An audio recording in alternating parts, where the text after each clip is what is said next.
자, 저들이 가지고 있는 믿음이었는가? 지난 1시간에 걸쳐서 이미 말씀을 드렸어요.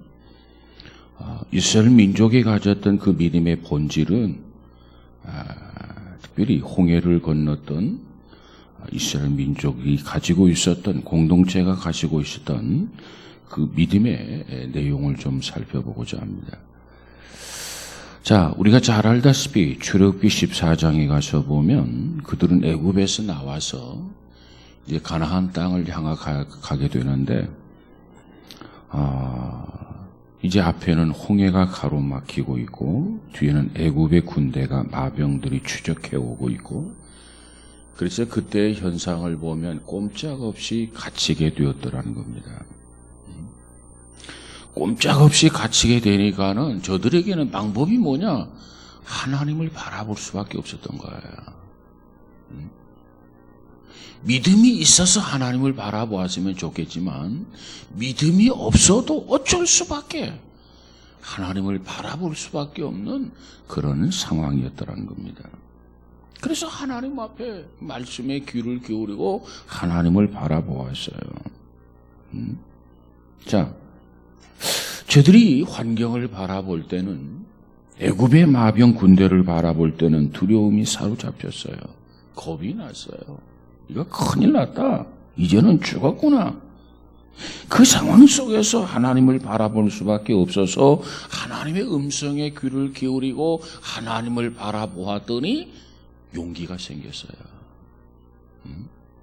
믿음이 생겼어요. 그래서 저들은 그런 위기를 극복하게 되었다는 겁니다. 오늘 이 말씀이 우리에게 주시는 교훈 역시 우리의 환경, 여건, 형편을 돌아다 볼 때, 야, 이거 큰일 났다. 방법이 없구나. 그러면 그때라도 비로소 하나님을 바라보고 하나님의 음성에 귀를 기울일 수 있는 우리 모두가 되어지기를 주님의 이름으로 축복합니다.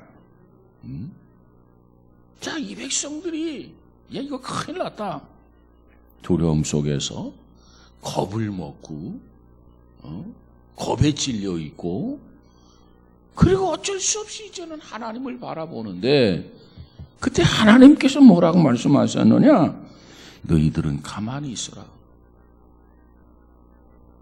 그리고 갑자기 조용해졌어요. 그리고 앞으로 나가라. 그러니까 앞으로 나아갑니다. 그래서 걱정을 했고 두려워했던 홍해가 쫙 갈라지면서 육지같이 안전하게 무사히 이 홍해를 건너가게 된 줄로 믿습니다. 저들이 가졌던 믿음의 근거, 하나님이 들려주시는 말씀이었다는 겁니다. 모세를 통해서 주시는 말씀, 가만히 있어라. 가만히 있었어요. 앞으로 나아가라. 앞으로 나아갔어요. 그럴 때 기적이 일어났더라는 겁니다. 두 번째로는 믿음의 결단이 있었어요. 결단. 자, 앞으로 나가라 하니까 이 마음속에 있는 이성의 소리는, 야, 너 죽으려고 지금 저 시퍼런 물, 저 홍해 바다를 향해서 앞으로 나가려고 하느냐? 너 가면 물귀신이 된다. 이게 우리 안에 있는 이성의 소리였어요. 그런데 하나님의 소리, 신앙의 소리는 뭐냐? 나가라는 거예요. 걱정하지 말고 나가라. 내가 주는 말씀을 붙들고 나가라. 그리하면 죽지 않고 산다. 그래서 마음속에서 이성의 소리와 신앙의 소리가 계속해서 충돌하게 됩니다. 이거 어떻게 해야 되나? 갈등이 찾아왔을 거예요. 그런데 그때 결단을 내렸어요. 내가 하나님의 말씀을 쫓아서 살리라. 내가 하나님의 말씀대로 순종하리라. 그리고 결단을 내렸더니 죽지 않고 살게 된 것을 믿으시기 바랍니다. 우리가 어떤 문제에 부딪혔을 때 우리 안에 꼭 이 두 가지 케이스, 이성의 소리와 신앙의 소리가 충돌하게 됩니다. 갈등을 느끼게 된단 말이에요. 어떻게 해야 되느냐? 신앙의 소리에 귀를 기울여야 돼요. 그래야 하나님의 도우심을 입을 수가 있어요. 성경은 뭐라고 하느냐? 죽고자 하는 자는 살고 살고자 하는 자는 죽으리라. 자, 이렇게 하나님이 들려주시는 말씀을 붙잡았고, 그리고 그 말씀에 결단을 내렸고, 그 말씀에 따라 결단을 내렸더니 믿음의 결과가 어떻게 되었다고요? 홍해를 육지같이 건넜어요. 거짓말처럼 육지같이 건넜어요. 머리털 하나 상하지 아니하고 육지같이 건넜어요. 이게 이스라엘 민족 공동체의 역사입니다. 자, 그런데 똑같은 길, 열려진 그 길을 통해서 이스라엘 민족은 건너가게 되는데 애굽인들은 어떻게 됩니까? 그들은 믿는 자가 아니에요. 신앙자가 아니에요. 불신앙자예요. 그들은 어떻게 되었느냐? 홍해에 물귀신이 되고 말았어요. 믿음을 가지고 있는 사람은 하나님이 건져주셨지만, 보호해 주셨지만, 지켜주셨지만, 믿음이 없는 저들은 모두가 다 물귀신이 되고 말았더라. 멸망하고 말았더라. 뭐가 이렇게 갈라놓았느냐? 어떤 사람은 구원을 받았고, 어떤 사람은 이와 같이 멸망을 당하고, 어떤 사람은 살고, 어떤 사람은 죽고, 그 차이가 뭐냐? 믿음이에요, 믿음. 눈에 보이지 않는 그 믿음의 결과예요. 여러분, 믿음이 눈에 보입니까? 믿음이 손에 잡힙니까? 안 잡혀, 안 보여. 그러나 우리 안에 가지고 있는 믿음의 차이가 살고 죽고 구원받고 멸망하고 그 결과가 주어지게 된다는 거예요. 그래서 우리에게는 무엇보다도 믿음이 중요하다. 우리가 의로워지는 것도 믿음으로 의로워지고, 하나님의 자녀가 되는 것도 믿음으로 되어지고, 우리가 구원받는 것도 믿음으로 되어지고, 그래서 우리는 무엇보다도 믿음의 소중함을 다시 한번 깨닫는 우리 모두가 되어지기를 주님의 이름으로 축복합니다. 자, 이 상황을, 오늘의 이 사건을 참 오늘의 우리의 삶 속에 좀 적용을 좀 해보려고 합니다. 첫째, 구원론적인 측면에서 적용해 봅시다. 구원론적 측면. 홍해 앞에 서 있는 이스라엘 백성들의 모습이 곧 오늘날 우리가 하루하루 세상을 살아가고 있는 우리의 모습이에요. 늘 겁이 나고, 늘 두렵고, 늘 마음이 조바조바하고, 앞을 봐도, 좌우를 봐도, 뒤를 돌아봐도 사면초가 꽉꽉 막혀가지고 숨 막힐 지경입니다. 구원의 길이 전혀 없어요. 이것이 오늘 현대인들의 모습입니다. 여기에 따른 우리의 이성이라고 하는 것은 한계가 있어요. 그 이성의 그 논리가 뭐냐면, 야, 조금 더 노력하면, 야, 조금 더 수고하면 우리가 어려움을 극복할 수 있다, 구원을 받을 수 있다 생각하는 것이 우리의 이성입니다. 근데 이와 같은 인생들에게 하나님의 메시지가 들려와요. 그 하나님의 메시지는 뭡니까? 내 육신의 방법을 중단시켜라. 내 스스로 공로를 버려라. 그리고 하나님의 구원의 방법을 수용해라. 이것이 하나님의 음성이에요. 우리의 노력이나 우리의 수고로 구원이 가능한 게 아니고, 이걸 다 포기하고 이걸 다 내려놓고 하나님의 방법을 받아들이고 수용할 때 우리가 진정한 구원이 이루어진다고 하는 것, 이것을 믿으시기를 바랍니다. 인간의 능력, 인간의 수고, 인간의 어떤 노력, 이것이 인간을 구원하지 못한다는 사실을 우리가 알아야 돼요. 깨달아야 돼요.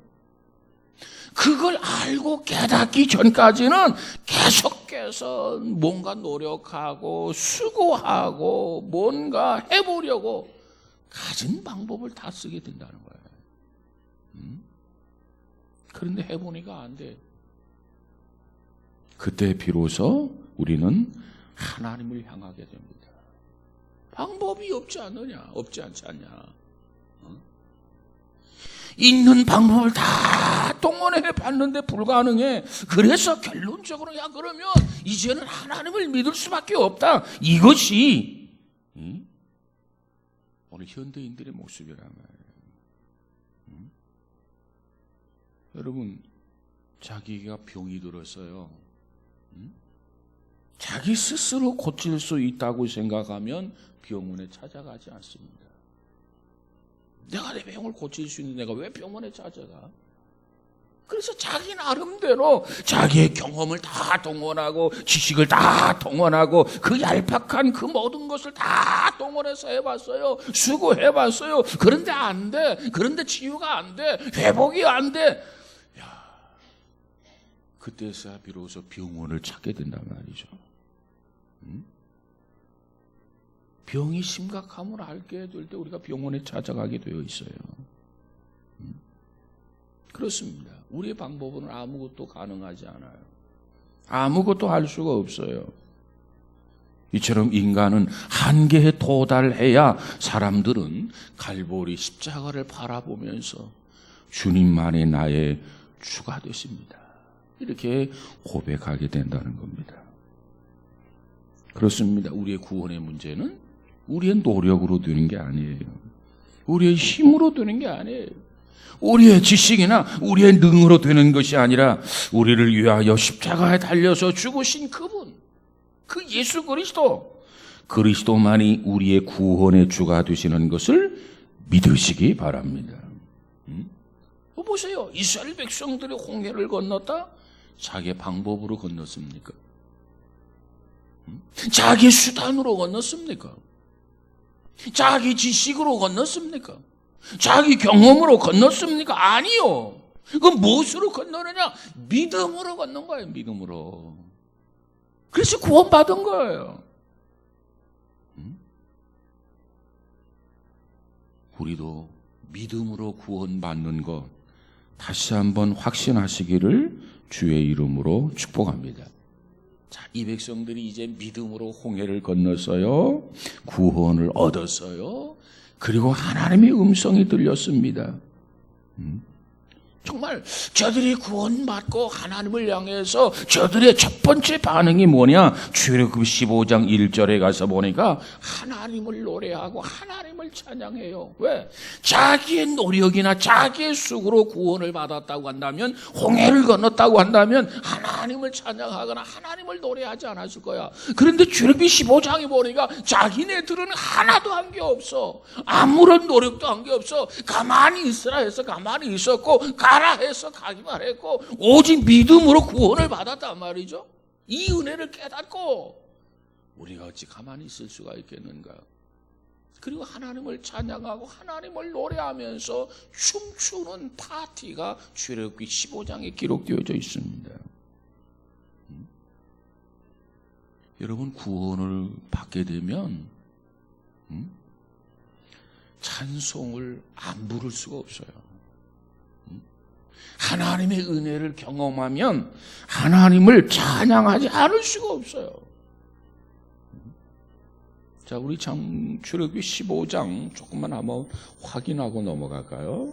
이 백성들이 출애굽을 하고 너무너무 기뻐서 하나님을 노래하고 찬양하는 것이 15장인데 자, 1절과 2절만 보도록 하겠습니다. 시간이 없으니까 1절, 2절 출애굽기 15장 시작. 이때에 모세와 이스라엘 자손이 이 노래로 여호와께 노래하니 일렀으되 내가 여호와를 찬송하리니 그는 높고 영화로우시며 말과 그 탄 자를 바다에 던지셨음이로다. 여호와는 나의 힘이요 노래시며 나의 구원이시로다. 그는 나의 하나님이시니 내가 그를 찬송할 것이요 내 아버지의 하나님이시니 내가 그를 높이리로다. 아멘. 아멘. 구원의 확신을 갖게 되면 하나님을 찬양하지 않을 수 없어요. 교회에 나와요. 출석은 해요. 찬송도 불러요. 그런데 구원을 경험하지 아니하면 그 찬양 별 의미가 없어요. 그런데 그런데 구원의 확신이 있어요. 기쁨이 있어요. 감사가 있어요. 그래서 그 찬양을 부르게 되면 하나님이 그 찬양을 기쁘게 받으시는 것으로 믿으시기 바랍니다. 찬양은 구원받은 사람들이 부르는 것이 찬양이에요. 물론 구원받지 아니한 사람도 찬양할 수 있어요. 그러나 그것은 찬송이 아닙니다. 그건 단순한 노래에 불과한 거예요. 찬양, 찬송은 예수 그리스도를 영접하고 구원의 기쁨과 구원의 그 감격을 가지고 하나님을 기쁘게 해드리는 노래, 이게 찬송이고 찬양입니다. 여러분, 예수님을 영접하지도 아니하고 기술적으로 테크닉을 가지고 노래를 잘 부른다? 그 의미가 없어요. 하나님께서 보시기에 찬양으로 받으시는 게 아니라 가증한 것으로 보십니다. 또 우리가 음치야, 음치. 박자도 틀려. 자, 이와 같이 음치라 할지라도 구원받은 성도가 기쁨을 플러스하고 감격을 바탕으로 해서 하나님을 찬양하면 그 하나님은 그 찬양을 기쁘게 받으시는 것을 믿으시기 바랍니다. 옛날에는요, 특송을 많이 해서 특송. 예배 시간에 목사님, 내가 특송 하나 하고 싶습니다. 메모지가 올라와요. 그리고 앞에 나와서 특송을 합니다. 특송을 할 때 뭐라고 그래요? 가사로 은혜 받으시기 바랍니다. 그래요. 네? 박자는 좀 틀리고 음정은 좀 안 맞고 자신이 없어. 그렇지만 내가 하나님을 찬양하고 싶고 하나님을 기쁘게 하고 싶고 그러니까 그저 음정이 좀 틀려도 박자가 좀 틀려도 이해하시고 가사로 은혜 받으세요. 그리고 나와서 찬양을 했어요. 하나님이 기쁘게 받으신단 말이에요. 여러분 자녀나 여러분의 손주들이 박자가 틀리고 음정이 틀려서 핀잔을 줍니까? 아, 잘한다, 잘한다. 어떻게 그러면 노래를 잘하냐? 이렇게 칭찬해 주잖아요. 왜? 사랑하기 때문에. 하나님도 마찬가지야. 하나님 앞에서는 우리가 조금 실력이 모자랄 수 있어. 좀 부족할 수 있어. 그러나 하나님은 그걸 부족하다 여기지 아니하고 실력이 모자란다 여기지 아니하고 하나님은 그래 잘한다 잘한다 잘한다 하면서 우리를 통해서 영광을 받으신단 말이에요. 이 백성들은 죽은 것과도 진비 없는 상황 속에서 구원받았어요. 꼼짝없이 이제는 나병에게 짓밟히겠다. 그래서 좌절하고 절망하고 두려움에 있었던 이 백성들이 보라는 듯이 하나님의 은혜로 홍해를 육지같이 쫙 건너고 나니까는 이제는 애굽 사람들을 향해서도 많은 이방인들을 향해서도 보라는 듯이 자랑스럽게 어깨를 꽉 뻗치고 말이지. 하나님은 우리 하나님이야.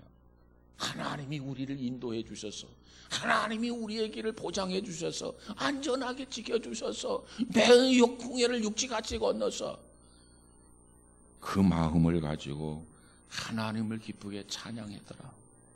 자는 여러분, 우리에게도 이와 같은 은혜가 있어져서 구원의 기쁨, 구원의 확신을 가지고 늘 하나님을 찬양할 수 있는 저와 여러분이 되시기를 주님의 이름으로 축복합니다. 자, 이 출애굽의 사건을 그 다음에는 성례전적으로 적용을 한번 해보시죠. 성례전이라고 한다면 우리가 성찬식을 말하죠. 고린도전서 10장 1절 2절에 가서 보니까 바울은 고린도 교회를 향해서 편지를 하면서 형제들아 너희가 알지 못하기를 내가 원치 아니하노니 우리 조상들이 다 구름과 바다에서 세례를 받고 그랬어요. 자, 하나님께서는 이 백성들에게 가만히 있어라. 막 어수선하고 떠들고 갈팡질팡하고 야 이거 어떻게 해야 돼? 응? 그런 자들에게 하나님의 명령은 가만히 있어라. 가만히 있어요. 조용해졌어요. 앞으로 나아가라. 이제 홍해를 향해서 나아갔어요. 그와 마찬가지로 그 다음 세례를 받으라 이렇게 명령을 합니다. 세례, 이 세례라고 하는 말을 밥티스마라고 합니다. 밥티스마, 세례를 받으라. 자, 여러분, 왜 우리가 세례를 받아야만 합니까? 어떤 사람에게 왜 세례를 받아야 하죠? 그러면 믿음이 자라나기 위해서입니다. 이렇게 대답하는 사람이 있어요. 그건 대답이 틀렸어요. 답이 틀렸어요. 믿음이 자라나기 위해서 세례 받는 거 아닙니다. 그럼 왜 세례를 받는 것입니까? 세례 받는 이유가 뭐예요? 이유가 뭐죠? 왜 세례 받아요? 세례 받으라고 명령하셨기 때문에 받는 거예요. 가만히 있으라면 가만히 있고 앞으로 가라면 가야 되고 세례를 받으라 그러면 받는 거예요. 하나님의 말씀에 이유나 토를 달지 마세요. 그냥 순종하면 되는 거야. 책임은 하나님이 지시는 거야. 하나님이 세례를 받으라. 그래서 받는 거예요. 우리 중에 어떤 사람은 세례를 받지 않아요? 세례를 받지 않는 분은 어떻게 됩니까? 하나님의 중대한 명령을 거역하고 있는 거예요. 불순종하고 있는 거예요. 하나님이 받으라고 했는데 안 받는 것은 불순종하고 있는 거예요. 다른 것이 불순종하는 게 아니라 이 말 한마디 한마디 하나님이 명령하실 때 그 명령을 들었으면 아멘 하고 우리가 순종해야 돼요.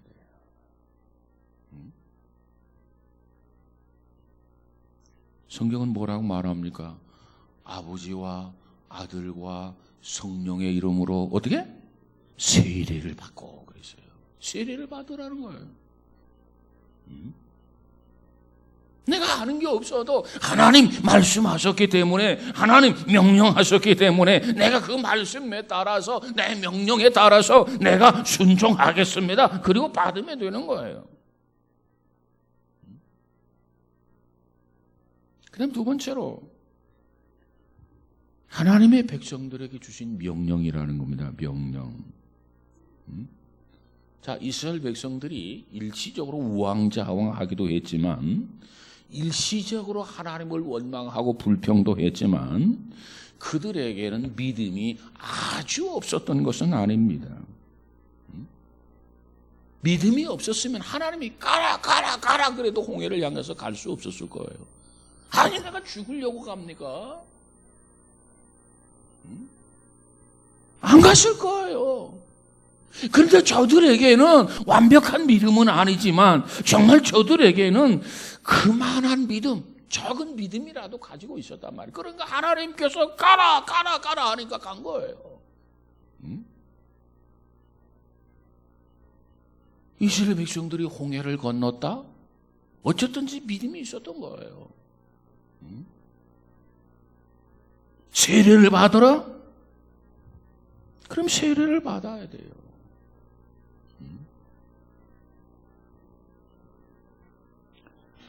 나는 세례를 안 받겠습니다. 믿음이 없기 때문에 그래요.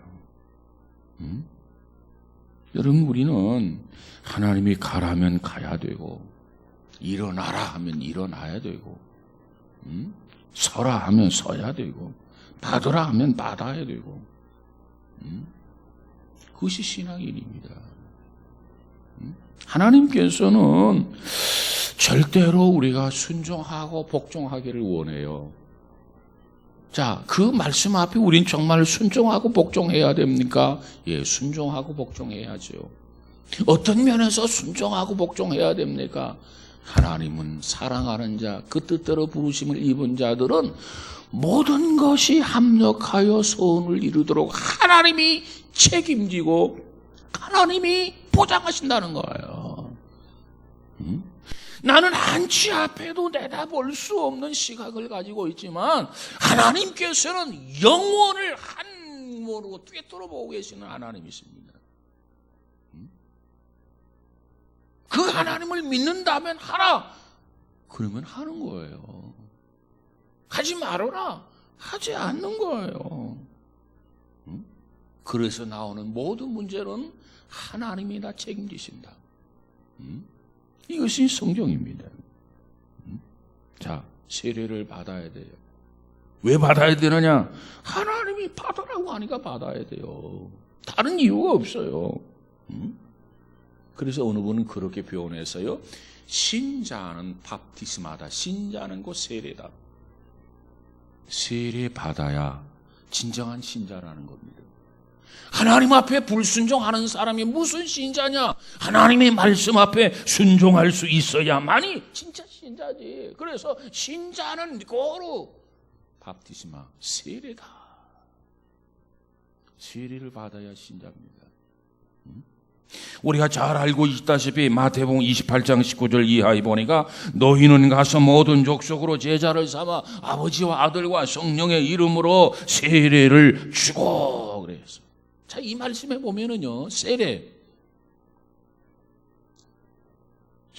받기 전에 제자가 되어야 돼. 먼저 제자로 삼아 아버지와 아들과 성령의 이름으로 세례를 주고 그랬어요.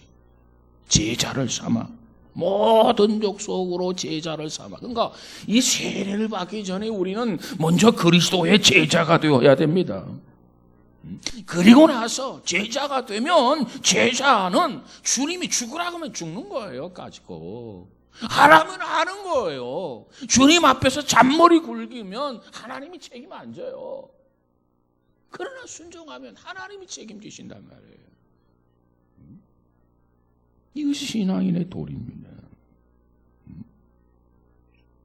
그 다음 세 번째로는 이스라엘 백성들이 물에서 나옴으로 구원을 받았듯이 세례를 받음으로써 우리가 구원을 완전히 받게 된다. 그게 구원의 표다. 이렇게 이야기합니다. 구원의 표. 베드로전서 3장 21절에 보니까 물은 예수 그리스도의 부활하심으로 말미암아 이제 너희를 구원하는 표니 그랬어요. 물은 예수 그리스도의 부활하심으로 말미암아 이제 너희를 구원하는 표니 곧 세례라. 육체의 더러운 것을 제하여 버림이 아니요 오직 선한 양심이 하나님을 향해서 나아가는 것이라. 선한 양심이, 내 안에 있는 선한 양심이 하나님을 향해서 나아가는 것이다. 이렇게 이야기합니다. 자, 우리가 세례를 받을 때 세례 종류가 크게 두 가지로 나눠졌어요. 하나는 말 그대로 세례, 밥티스마. 그래서 우리 성결교회에서도 원칙을 뭐라고 하냐면, 여러분 침례란 말을 들어보셨을 거예요. 강가에 가서, 개울가에 가서 침례, 물속에 첨벙 넣었다가 나옵니다. 그래서 물속에 들어갈 때는 나는 이제 죽었다. 누가 죽으냐면 예수 믿기 전에 나의 어떤 옛사람이 다 죽었다. 이렇게 생각하고 다시 물속에서 나올 때는 다시 나는 새 사람이 되어서 살아났다.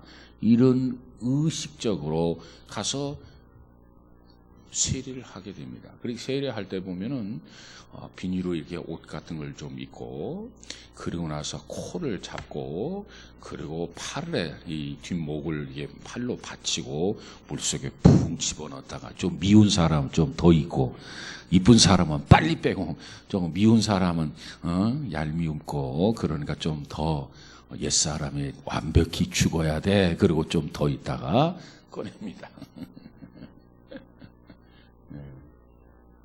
농담이에요, 농담. 그렇게 하는 방법이 있고, 그래서 우리 예성 헌장도 원칙을 그렇게 합니다. 그리고 그다음 두 번째로는 약식 세례로도 할 수 있다 그래서 약식 세례. 그래서 약식 세례는 뭐냐? 우리 교회에서 하는 그대로 그 의식 자체가 중요하다고 하기보다는 그 의미가 중요하다. 그래서 약식 세례기에다 물을 떠다가 물을 찍어서 머리 위에 이 정수리에 이렇게 바릅니다. 그러면 그 물이 정수리로부터 물은 높은 곳이 낮은 곳에 흐르잖아요. 그래서 나의 머리끝에서 발끝까지 베드로가 다 씻어달라고 했는데, 그래서 그 물이 이 정수리로부터 내 온 몸과 마음까지 다 이렇게 흐르면서 깨끗하게 정결함을 얻게 한다. 그래서 그런 약식 세례를 하게 됩니다. 그래서 이 세례를 받았다 그러면 옛사람은 죽어지고 새 사람으로 거듭났다라고 하는 것을 고백하는 것이 세례예요. 세례. 그러니까 예수님의 제자가 되고 세례를 받으면 명실상부한 신자가 되는 거예요. 신자가. 그 다음에 이 세례는요, 사실 성경적으로 보면 믿는 즉시 세례를 주고받게 되어 있어요. 사실은 우리 교회에서는 1년에 2번이나 하는데 사도행전 8장 36절부터 가서 보면은 그 길을 가다가 물 있는 곳에 이르렀을 때 내시가 말하되 보라 물이 있으니 내가 세례를 받음에 무슨 거리낌이 있겠느냐 그랬어요. 길을 걸어가다가 말씀을 깨달았어요. 근데 보니까 물이 있어요. 그러니까 야 물이 있다. 내가 세례를 받음이 무슨 거리낌이 있겠느냐. 그래서 가다가 병거를 멈추고 빌립과 네시가 둘 다 들어가서 빌립이 네시에게 세례를 주는 그와 같은 기록이 사도행전 8장 36절 이하에 기록되어져 있습니다. 그래서 빌립이 네시에게 세례를 주었어요. 다시 말하면 물속에 푹 잠겼다가 다시 나오게 되는데 그때 주의 영이 빌립을 이끌어 간지라 네실은 호련히 길을 가므로 그를 다시 보지 못하니라. 이렇게 해서 세례를 받게 됩니다. 그러니까 세례는 성경적으로 보면 내가 예수 그리스도가 믿어져. 예수 그리스도가 내가 구세주인 것이 확신이 와. 그러면 즉시 세례를 주었다라는 겁니다. 또 이 세례의 근본적인 의미, 그 의미를 보면 로마서 6장 3절 4절에 보니까 무릇 그리스도 예수와 합하여 세례를 받은 우리는 그의 죽으심과 합하여 세례를 받은 줄을 알지 못하느냐. 그러므로 우리가 그의 죽으심과 합하여 세례를 받음으로 그와 함께 장사되었나니 이는 아버지의 영광으로 말미암아 그리스도를 죽은 자 가운데서 살리심과 같이 우리도 또한 새 생명 가운데서 행하게 하려 하심이라 그랬어요. 자, 지금 설명한 게 다 여기 들어있어요. 세례를 받고 물속에 잠길 때는 옛 사람이 주어지고 그리스도와 더불어서 그리고 다시 물에서 나올 때는 부활하신 주님으로 새 생명을 얻었다. 그런 의미로 세례를 받는다는 겁니다. 자, 그 다음에 네 번째로 이 세례는 단 한 번의 사건입니다. 이스라엘 백성들이 홍해를 건너간 것은 단 한 번의 역사적인 사건입니다. 그 홍해를 통해서 이 백성들이 애굽과 관계를 끊게 돼요. 그리고 그 홍해 사건을 통해서 애굽인과 완전히 구별이 되게 됩니다. 그래서 하나님의 백성으로 선민으로 살아가는 계기가 되었다는 겁니다. 자, 이 사건을 놓고 우리가 한번 생각해 보십시다. 1세기의 그리스도인들은 세례를 어디서 받았느냐? 교회당 밖에서 받았어요. 다시 말하면 개천, 개울에서 세례를 받았단 말이에요. 교회당 밖에서 세례를 받았다라고 하는 것이 어떤 의미가 있느냐? 1세기에는 많은 핍박이 있었어요. 핍박. 박해가 있었단 말이에요. 박해. 그러니까 어떻게 하면 자기 신분을 좀 숨기고 자기 신분을 감추려고 하던 그때였습니다. 왜? 기독교인이라는 거 하는 것이 신분이 들통이 나면은 온갖 고난, 고통, 심지어는 죽임을 당하는 그런 시대였단 말이에요. 그런데 저들이 세례를 받는데 회당 안에서, 성전 안에서 좀 은밀하게 받았으면 얼마나 좋았겠습니까? 그런데 반에서 은밀하게 받는 게 아니라 밖에 나가서 많은 사람들을 증인으로 삼아가지고, 세례는요 증인이 있어요. 증인. 증인을 세우고 그리고 세례를 베풀게 되는 거거든요. 그런데 이 초대교회에서는 많은 사람을 증인으로 해서 세례를 베푸는 거예요. 그러면 세례를 받았다? 그날부터 박해의 대상이 됩니다. 핍박의 대상이 됩니다. 그럼에도 불구하고 나는 크리스찬입니다. 나는 그리스도인입니다. 나는 세례를 받았습니다. 여기에 대한 자부심과 긍지심을 가진 것이 초대교회 성도들의 모습이었습니다. 나는 이제부터 그리스도의 신부가 되었습니다. 그걸 고백하는 거예요. 그걸 드러내는 거예요. 그걸 자랑하는 거예요. 박해가 두려웠더라면, 핍박이 두려웠더라면 정말 그들이 교회 밖에서 많은 사람들이 보는데 세례를 받을 수 있었겠습니까? 그들은 세례를 받으면서 박해가 오고 고난이 오고 역경이 와도 나는 그리스도인이다. 자기 신분을 자랑스럽게 생각하고 자기 신분을 영광스럽게 생각하고 결코 자기 신분을 숨기지 않았다는 겁니다. 그래서 초대교회는 비밀 크리스찬이 없었다는 거예요. 비밀 크리스찬이 있을 수가 없어. 교회 밖에서 많은 사람들이 보는 개천가에서 개울가에서 누구든지 봐라, 나는 그리스도의 신부다, 나는 그리스도인이다, 이렇게 드러내놓고 세례를 주고 세례를 받는데 어떻게 비밀 크리스찬이 있을 수 있겠습니까?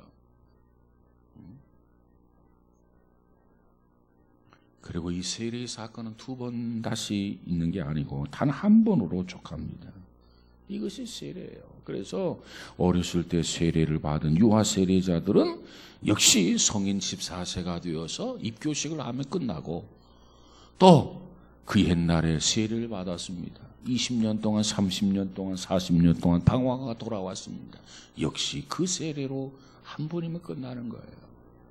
홍해 사건은 2번 이루어진 게 아니고 그 일로 인해서 애굽과 단절하고 애굽과 구별된 이 백성으로 선민으로 살게 되었더라는 겁니다. 그 다음 3번째로 이 사건을 실제 생활에 적용을 해보십시다.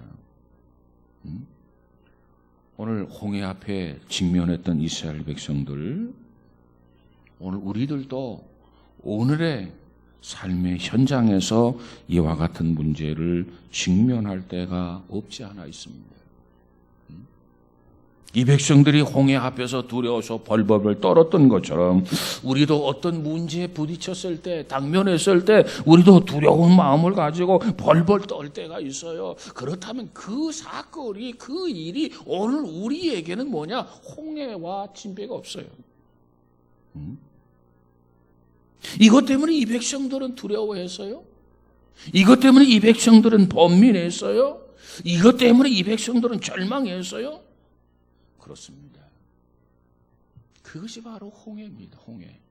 우리로 하여금 번민하게 하고, 우리로 하여금 고민하게 하고, 우리로 하여금 절망하게 하고, 우리로 하여금 두렵게 하는 것, 두렵게 만드는 것.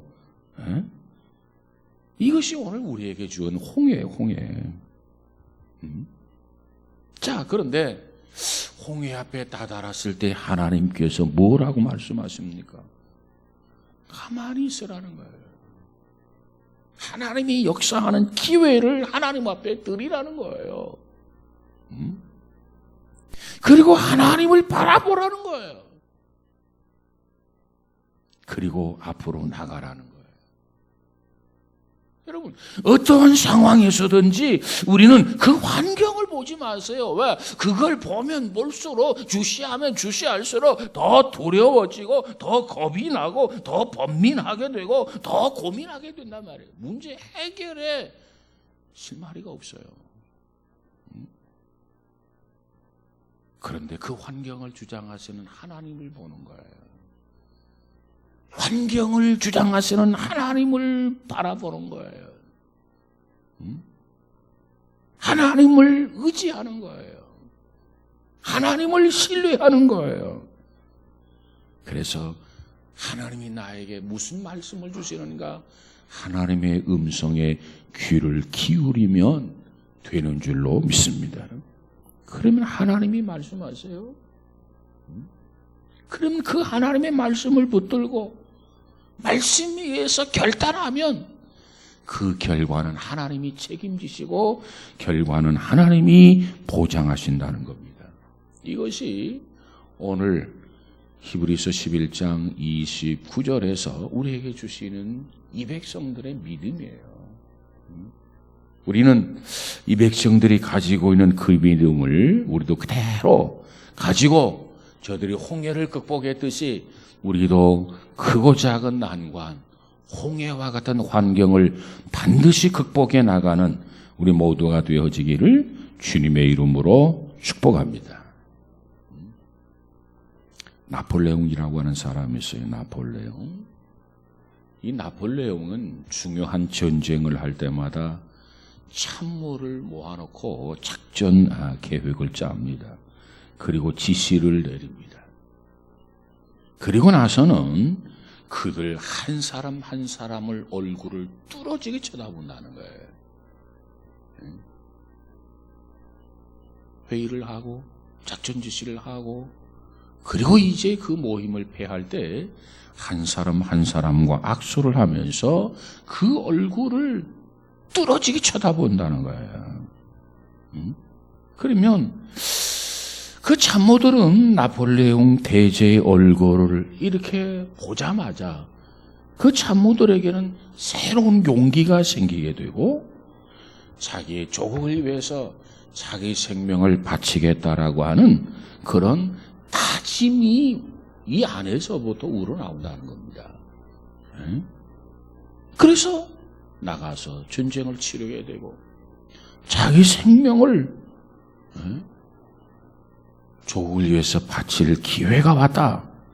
그런 자신감을 가지고 전쟁을 치렀기 때문에 그 많은 전쟁에서 나폴레옹은 승리할 수 있었다. 그렇게 이야기합니다. 여러분, 아니 나폴레옹이 뭔데? 나폴레옹을 쳐다보며 참모들이 힘을 얻고 용기를 얻었다면 우리가 바라봐야 할 분은 누굽니까? 하나님이 하나님. 하나님. 그 전능하신 하나님. 그 하나님을 우리가 바라볼 때 아니 나폴레옹을 바라보면서 힘을 얻고 용기를 얻었다고 하는데 하나님을 바라보면서 힘을 얻고 용기를 얻는다면 못할 게 뭐가 있겠어요? 우리는 하나님을 바라보고 용기를 가지고 어떤 환경, 어떤 여건에서든지 그 자리에서 벌떡 일어날 수 있는 우리 모두가 되어지기를 주의 이름으로 축복합니다. 그리고 앞을 향해서 나가는 거예요. 앞이 뭐예요? 홍해야, 홍해. 홍해를 향해서 나아가는 거예요. 가라고 한 것은 하나님의 말씀이고 그래서 나가라고 해서 나간다고 한다면 그 결과는 누가 책임지느냐? 하나님이 책임져요. 하나님이. 그래서 이 백성들이 나아갔어요. 홍해가 갈라졌어요. 하나님의 역사를 체험했어요. 그리고 승리했어요. 너무너무 기뻤어요. 하나님을 찬송하면서 춤을 추었어요. 여러분, 오늘 우리들도 우리의 삶 속에서 끊임없이 우리 앞에 놓여져 있는 약간 크고 약간 작은 홍해가 있어요. 어떠한 홍해라고 한다 할지라도 반드시 극복하고 헤쳐나갈 수 있는, 그래서 경험할 수 있는, 체험할 수 있는, 그래서 마음껏 하나님을 노래하고 하나님을 찬양하고 춤을 출 수 있는 저와 여러분이 되어지기를 주님의 이름으로 축복합니다. 여러분, 이 집에 돌아가서 출애굽기 15장을 보면 여인들까지 춤을 추게 됩니다. 얼마나 기뻤을까요? 얼마나 즐거웠을까요? 얼마나 감격스러웠을까요? 이 홍해를 육지같이 건넌다? 아마 이 백성들에게 눈꼽만치도 생각을 못했을 겁니다. 아니 이 홍해를 건너가게 해주시려면 아니 군함을 대기해 놓든지 유람선을 대기해 놓든지 카페리오를 대기해 놓든지 그래야지. 아무것도 없는 거예요. 응? 물만 철렁거리고 있는 거예요. 얼마나 절망적이었겠습니까? 방법이 없다. 이제는 죽었구나. 그러나 하나님에게는 방법이 있었어요. 인간이 생각하지 못했던 방법.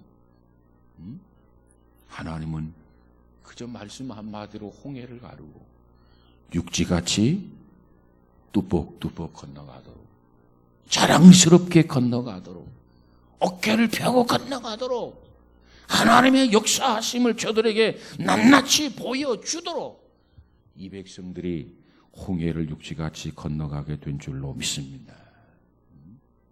여러분에게 크고 작은 일들, 믿지 않는 가족들, 믿지 않는 친척, 믿지 않는 이웃들에게 하나님의 살아계심을 보여줄 때다, 기회다, 이렇게 생각하시고 당당하게 이 백성들이 조용히 하나님의 음성을 기다렸어요. 그리고 환경을 보지 않고 하나님을 바라보며 기대했어요. 하나님을 주시했어요. 앞으로 나아가라. 예, 알겠습니다. 우리가 할 건 없습니까? 준비사항은 없습니까? 너희들이 할 건 아무것도 없다. 준비할 사항 아무것도 없다. 그냥 가기만 하면 된다. 정말 그래요? 정말 그렇다. 알겠습니다. 믿어지지 않지만 믿겠습니다. 믿어지지 않지만 순종하겠습니다. 그러고 나간 거예요. 그랬더니 정말 홍해가 거짓말처럼 갈라졌어요. 여러분의 삶 속에 정말 거짓말처럼 하나님이 역사하시는 그 역사를 꼭 한 번씩이라도 체험할 수 있는 우리 모두가 되어지기를 주의 이름으로 축복합니다. 그래서 그와 같은 사건들이, 그와 같은 체험들이 우리 신앙의 바탕이 되고 기초가 되어져서 여러분의 믿음이 견고하고 든든히 세워지는 복 있는 성도 우리 모두가 다 되어지기를 주의 이름으로 축복합니다.